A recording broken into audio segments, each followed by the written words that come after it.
Shalom Bapak Ibu yang dikasihi oleh Tuhan kita Yesus Kristus.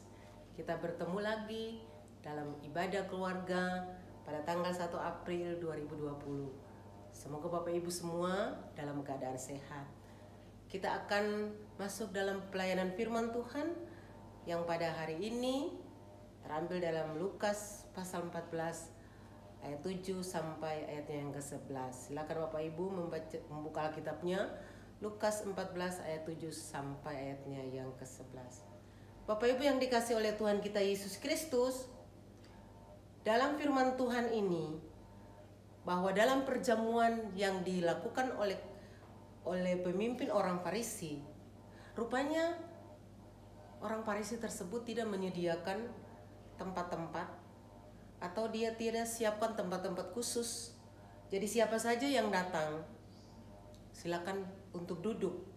Sehingga orang-orang Farisi yang datang pada waktu itu, mereka duduk mencari tempat-tempat yang penuh dengan kehormatan atau tempat-tempat duduk utama. Karena itu, para tamu masing-masing berusaha menduduki tempat tersebut.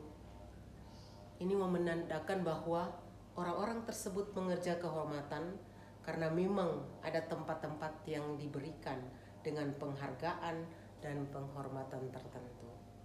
Tema khotbah kita pada malam hari ini adalah pelayanan dan kehormatan.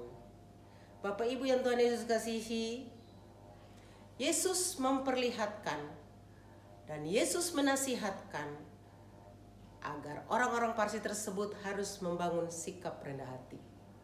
Begitu juga dengan kita. Dalam pelayanan kita harus rendah hati.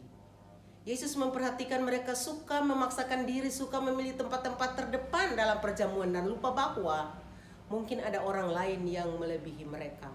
Firman Tuhan ini mengingatkan kepada kita, jangan kita sombong dengan apa yang kita miliki. Kedudukan kita, jabatan, kekayaan, semuanya adalah sementara.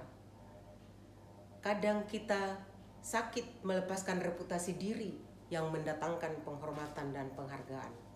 Kita belajar dari kehidupan Yesus Kristus. Dia berada di tingkat yang paling hina, rendah sampai mati di kayu salib. Perkataan Yesus pada ayatnya yang ke-10 dapat mendorong kita untuk mempunyai tingkah laku bijaksana dan sopan. Tetapi yang terutama adalah kerendahan hati. Kerendahan hati dalam pelayanan kita akan dapat kita lakukan dengan tidak terpengaruh pada reputasi publik atau apa kata orang. Dia akan menjadi orang yang bebas, yang tidak dibebani apapun. Biarlah penghormatan diberikan kepada kita berdasarkan apa yang kita lakukan dengan kerendahan hati, bukan dengan mengejar kehormatan yang akan tiba pada satu titik, yaitu malu atau dipermalukan.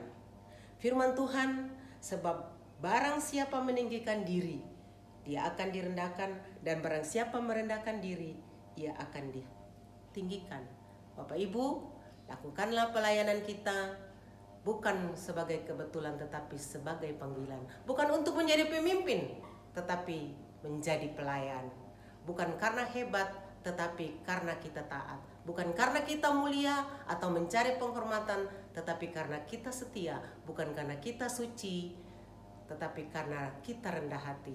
Kerendahan hati datang ketika kita mengenal suatu kesempurnaan. Suatu kesempurnaan itu berada di dalam diri Yesus Kristus. Bapak Ibu yang Tuhan Yesus kasihi, suasana sekarang memang seperti sekarang, suasana yang tidak hangat karena kita semua berada di rumah. Tetapi tetaplah bersemangat karena kita semua sudah menjadi berkat. Bapak Ibu yang dikasihi Tuhan Yesus, tetap rendahkanlah diri kita, Bapak Ibu pelayan, sebagai pelayan keluarga, sebagai pelayan dalam masyarakat, dan sebagai pelayan Tuhan. Mari kita melakukan pelayanan kita dengan selalu rendah hati. Tuhan Yesus memberkati. Amin.